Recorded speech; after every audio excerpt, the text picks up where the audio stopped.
The United Nations Framework Convention on Climate Change is expected to take place in the city of Sharm el-Sheikh, Egypt, from the 7th to the 18th of November.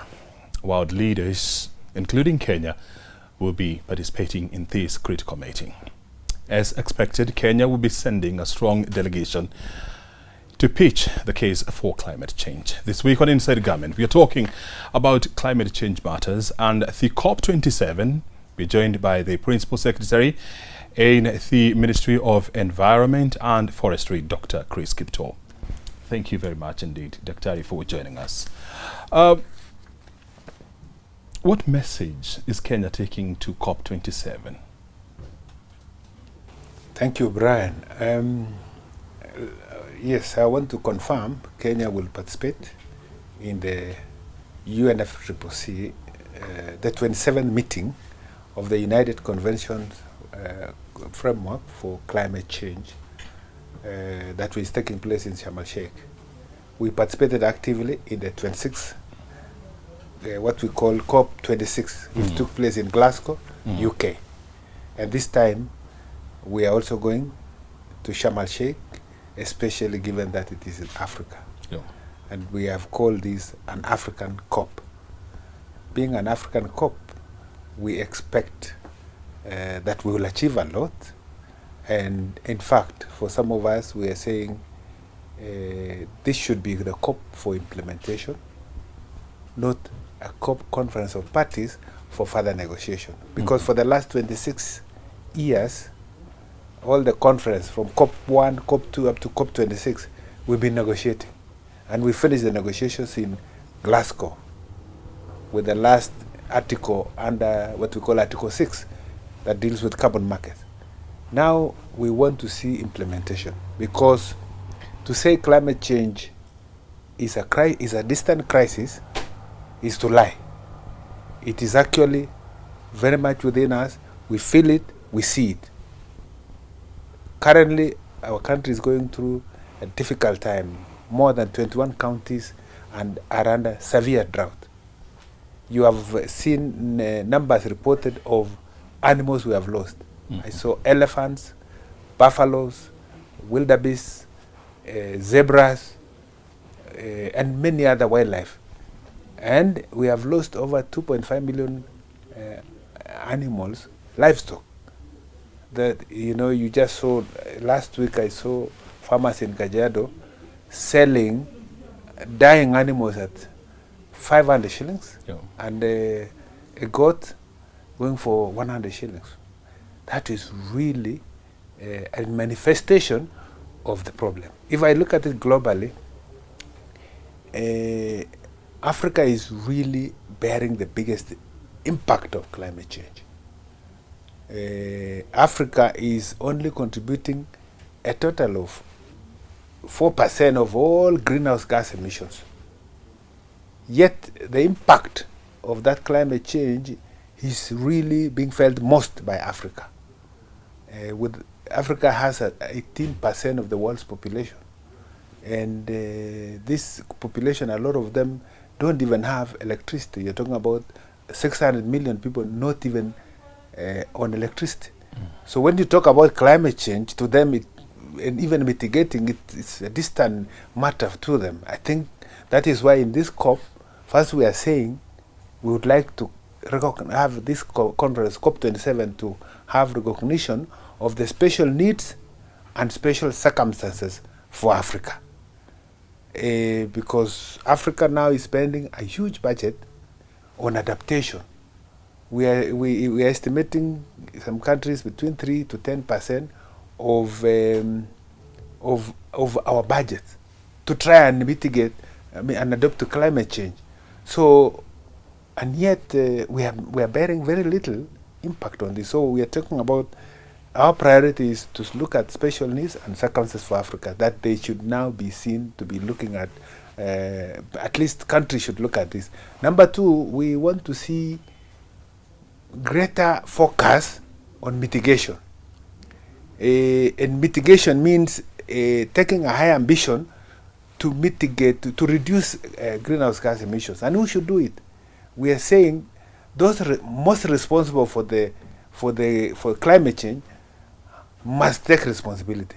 80% of the greenhouse gas emissions are caused by the G20, the top 20 rich countries in the world.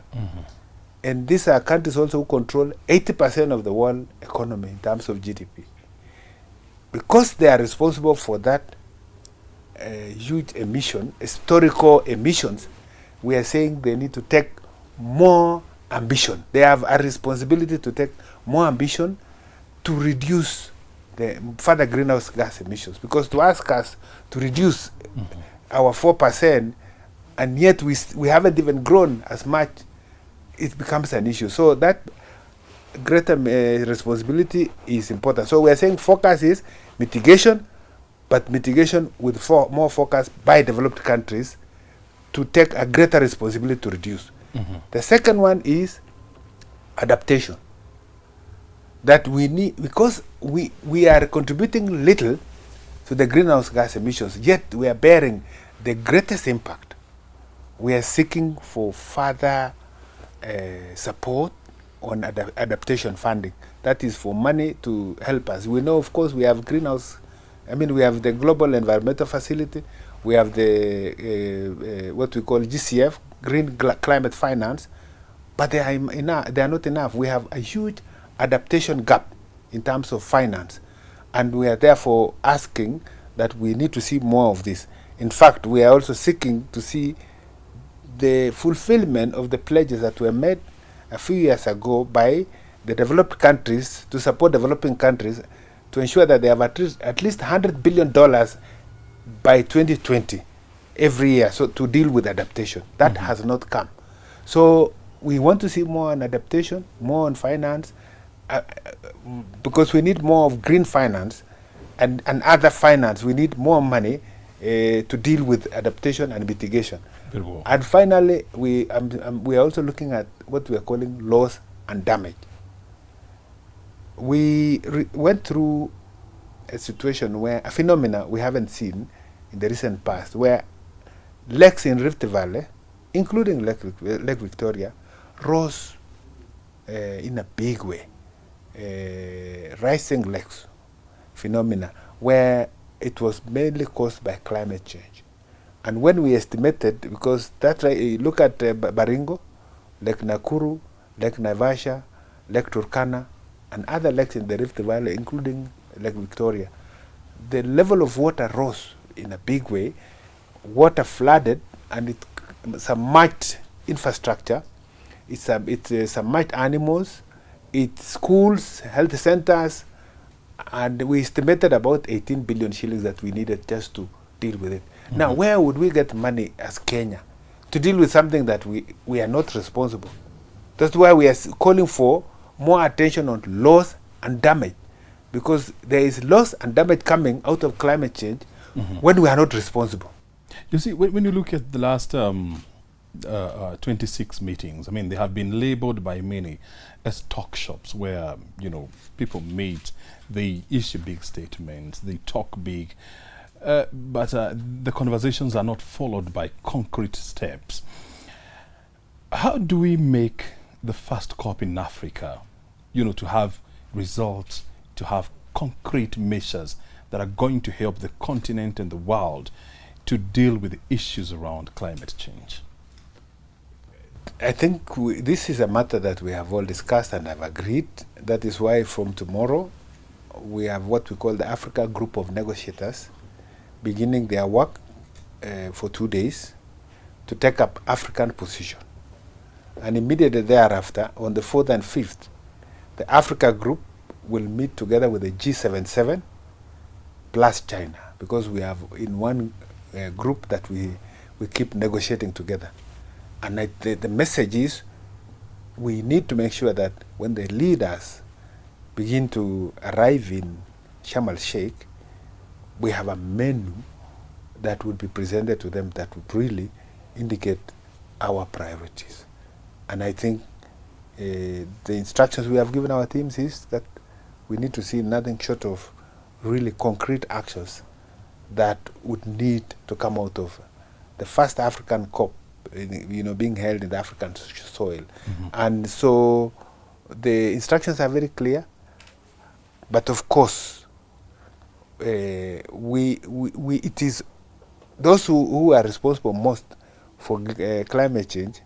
It is really, we have to put more pressure, because it's an issue of justice, what we call climate justice, and also what we call just transition. Because now we are being asked, there are many countries, we have targets by 2030, we need to have eliminated use of fossil fuel.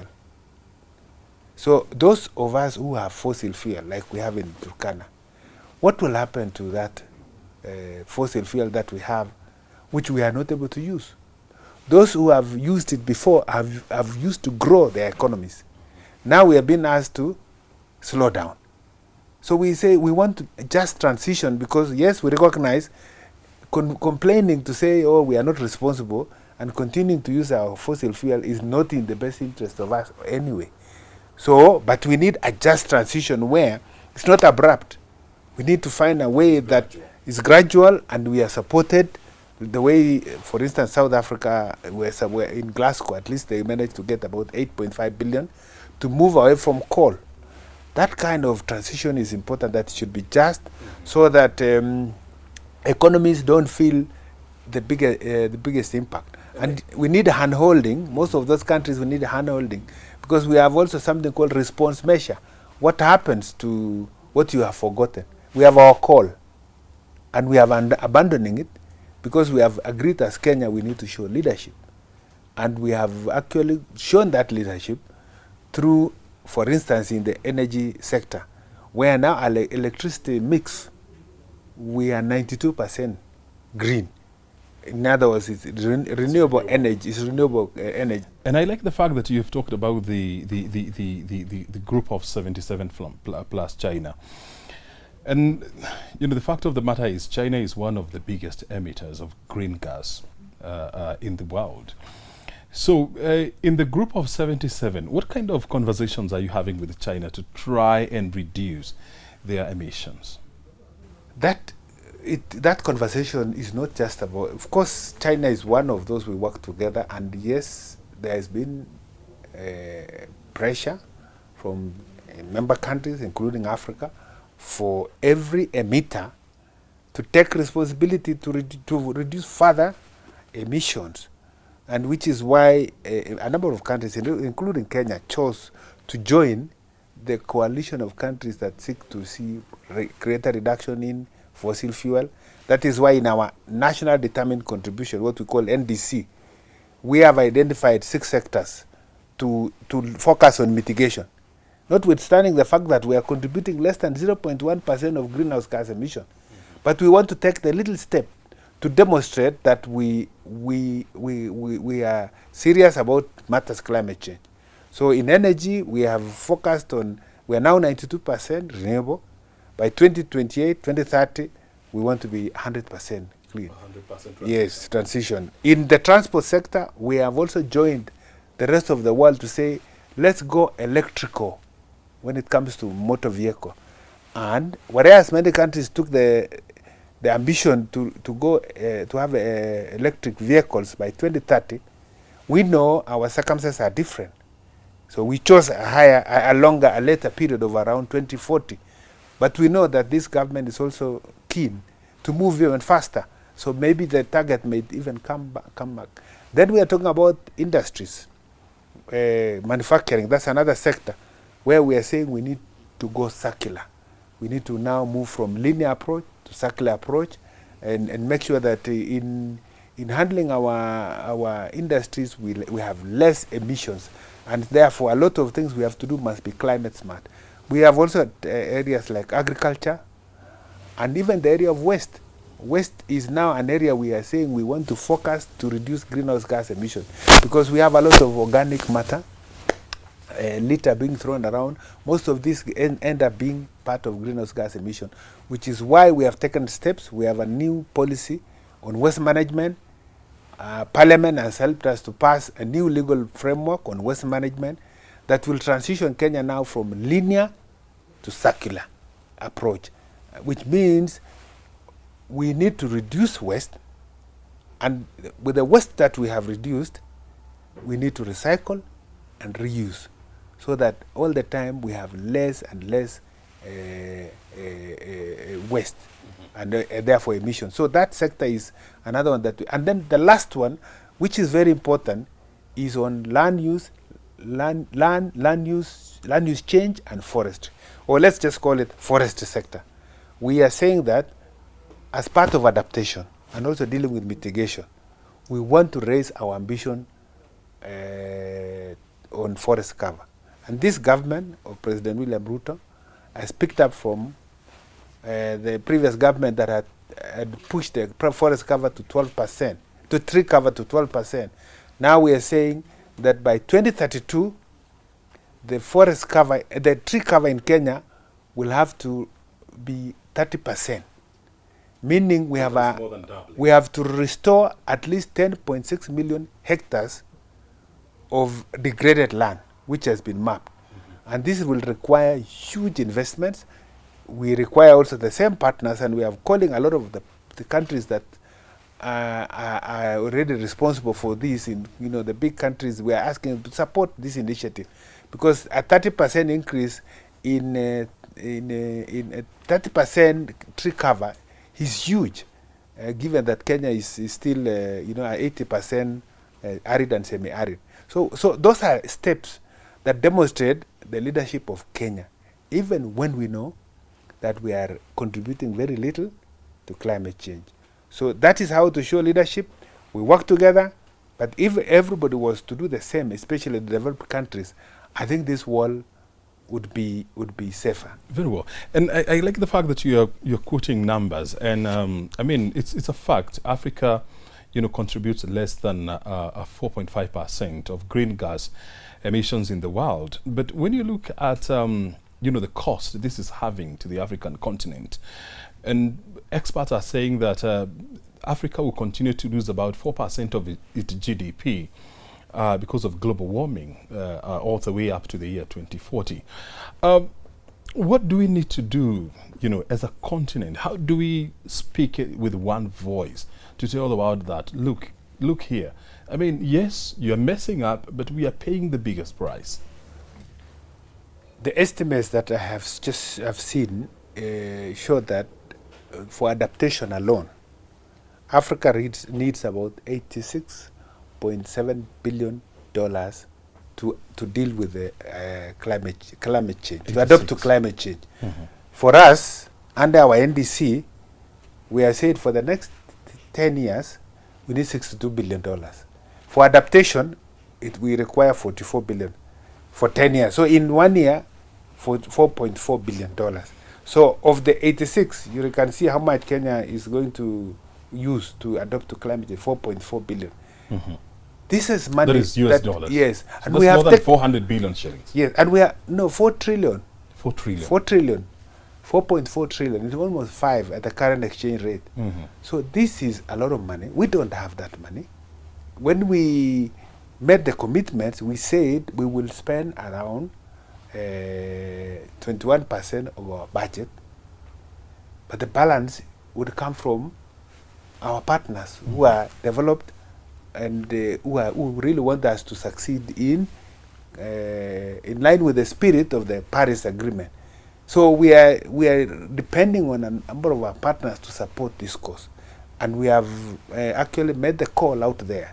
And this is why we are really saying, please make good of your promise, because this is not something new. These are things which we have agreed, and all we need is to see greater goodwill, greater action for more money. If we get more financing, we have the will and the means to do it, because with the money that would help us. Has the world responded to our clarion call? Yeah, I think unfortunately, when I look at the climate finance that is being availed to Africa compared to total that's available, it's very small. I've seen around 3 to 5% of monies out there for climate change coming to Africa, which means it's still quite low. Mm-hmm. And this is why Africa is saying, let's see more action. because the scientists are telling us a 3% increase, 3 degrees increase in temperature for the world will be catastrophic for Africa. Because we are in the equator, a lot of us, it's warm, it's hot. So going to 3%, 3 degrees is going to be catastrophic. So and we are seeing and feeling this. So we are saying we need to see quick action on this. And therefore, while we are calling on our partners, we are also calling and telling ourselves as Africans that we need to take action ourselves, which means we need to do these actions that will help to mitigate and to adopt the climate change, like reforestation, which under what we call AFR 100, there was a target for 100 million hectares to be rehabilitated. For us, Kenya, we took a target of 5.1 billion hectares. Now we have doubled that in the new government, which says we want to target 10.6 million hectares to restore. When we restore our forests, the forest will act as carbon sinks. And these carbon sinks will also help in dealing with greenhouse gas emissions. Our forests are useful because they act also as water catchment. The biggest problem that we have now is the fact that we have less water. We are a water-stressed country. And because of that, we have human-wildlife conflict because our animals don't have enough water. Our people don't have also enough water. And this will be worsening. And so I tell Kenyans, we really don't need to join the bandwagon of just complaining that, oh, we are not responsible for greenhouse gas emissions. It is those who have the developed countries who should do it. No, we have a responsibility because we are feeling it now. So the call by our president that we should ask every Kenyan to plant at least 100 trees, for me, is achievable. I do, every time I go to tree planting, on average, within 1 hour, I can plant up to 50 trees. So if we purpose to do it even in a single day, I think a lot can be achieved. And so this is really what also I tell Kenyans, let's not see others responsible for our environment. We must be our stewards for the environment and recognize that climate change is real and therefore take every step on our way to mitigate, to help in mitigation and in adaptation of climate change.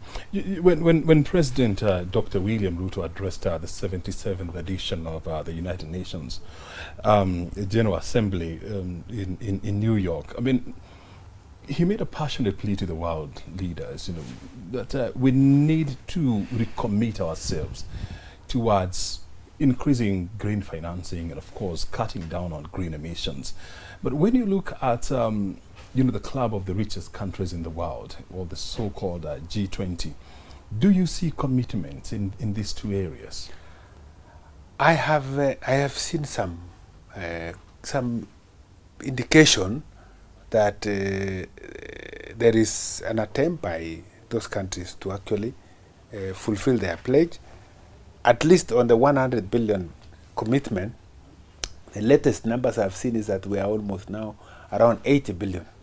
And but the latest science also indicate, and the estimates required, it means that we require even much more than 100 billion because the situation has worsened. And so they have to redouble their own commitments to ensure that we even have greater finance. And this commitment they made in 2015? Yes, 2015. In France? In France. Now in Glasgow, we also saw a lot of commitments. Even to the forest sector, there were quite a number of commitments. To the adaptation fund, we had lots of commitment. All we will be doing when we reach Sharm el-Sheikh is really to take stock of what has happened. Because since we left Glasgow, we are saying from Glasgow to Sharm el-Sheikh, which way have we gone? Have we seen increase in finance? I think this is what I'm getting, that there is a likelihood. We have seen countries like USA, for instance, who had moved out of Paris Agreement. They have come back to Paris Agreement, And now I've signed, they are now implementing the Paris Agreement, and therefore, with a country like US on the table, I think we've seen some traction. President Biden and his team have really come in, and I've seen traction coming from US, and that leadership from the US, being the biggest economy in the world, is really what the rest of the world is waiting for, and I think has been waiting for. And we see European countries are also demonstrating a lot of seriousness on this, and many other rich countries. So we expect more momentum, but all I say is we are in a crisis, and there is the time for more promises is no longer there. This issue is also, this problem is no longer only unique to Africa. It's their globe. You can see Pakistan. 1/3 of its country was ravaged by floods recently.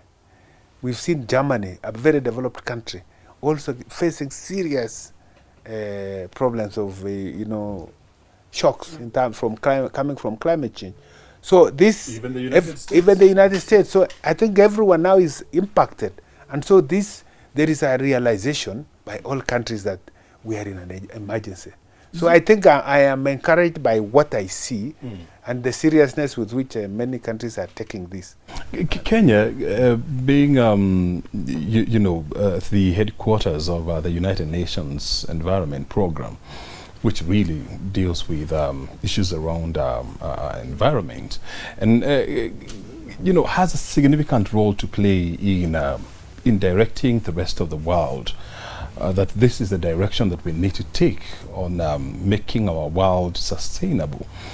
And I remember when President William Ruto met with the executive director of UNEP, Inga Anderson, he made it very clear that, as a country, we are willing to lead the world from the front. How do we expect to do this? We are already leading from the front. First, with the decision in 1973 to accept UNEP as our headquarters, was a demonstration that Kenya is keen on matters environment. And indeed, Nairobi and Kenya at large is now an environmental capital for the world. And through UNEP, we have shown leadership. There's a lot on. Right now we are working through UNEP to deal with the tri-planetary crisis. Remember, the problem is not just climate change. We also have biodiversity and nature loss. We have pollution. So in Nairobi, at least this year, we had the 5th session of the United Nations General Assembly, Environmental Assembly, and we were also celebrating UNEP at 50. And we have shown that leadership also going to Stockholm. When we worked, we partnered with at Stockholm, where we celebrated Stockholm at 50, and we went even to Portugal for the Ocean Conference. And so there has been demonstrated leadership on the part of Kenya, and even as we go to Sharm el-Sheikh, none other than our President William Ruto will lead us. And we are also, our President is also the chair of the Committee of Heads of State and Government on climate change under the AU. And so that is the leadership we're beginning to show. We have been taking that leadership across the world. And we have been lucky as a country because we have always been recognized as that one leader when it comes to matters environment and climate change. And we shall continue with that leadership. And so we want to strengthen UNEP. We want to see it more strengthened, and that any new agreements that come, including the one that we are talking about, the convention on the new agreement on plastics, its secretariat needs to be hosted in Nairobi, and any other that come, because we've seen also new institutions coming out of UNEP and going outside Nairobi, and we are saying no, we want to concentrate and make and strengthen Nairobi. So we are doing everything possible to also make Nairobi a place where it's fit for purpose for an institution such as UNEP and the general UN family. Very well. Thank you Well, very yes, thank you very much indeed for joining us and, of course, for sharing with us your insight. And we look forward to seeing you in COP27. much. Thank you very much. Very good. Well, climate change is an urgent matter that needs to be addressed not tomorrow, not yesterday, but today. That is a message from the PS in charge of environment and forestry, Dr. Chris Kiptoo. He has been our guest on this week's episode of Inside Government. My name is O'Brien Kimani. Thank you very much indeed for your time. Enjoy the rest of your afternoon.